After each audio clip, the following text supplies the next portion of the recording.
हिंदू धर्म में तुलसी केवल एक पौधा नहीं है, ये भक्ति, श्रद्धा और पवित्रता का जीवंत स्वरूप है। तुलसी को वृंदा देवी माना गया है, जो भगवान विष्णु की प्रिय पत्नी स्वरूपा है। ऐसा विश्वास है कि जहां तुलसी का वास होता है, वहां स्वयं लक्ष्मी और नारायण का निवास होता है। इसी कारण से तुलसी को हरिप्रिय कहा गया है। तुलसी के बिना विष्णु पूजन अधूरा माना गया है।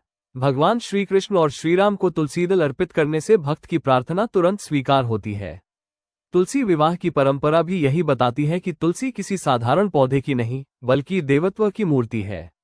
कार्तिक मास में जब तुलसी विवाह होता है, तो पूरे वातावरण में मंगलमय आभा छा जाती है।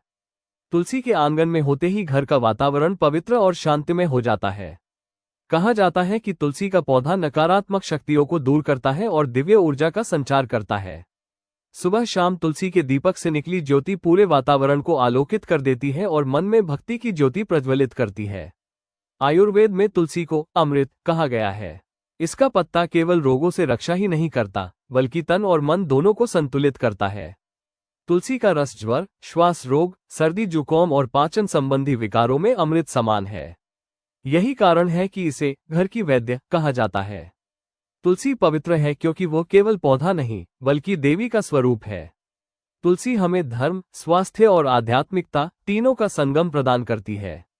यही कारण है कि प्रत्येक हिंदू परिवार में तुलसी का पौधा आस्था और भक्ति के दीपक की तरह आज भी स्थापित है। तुलसी जहां होती है, वहां ईश्वर का वास होता है। तुलसी केवल एक पौधा नहीं, बल्कि भक्ति का शाश्वत प्रतीक है।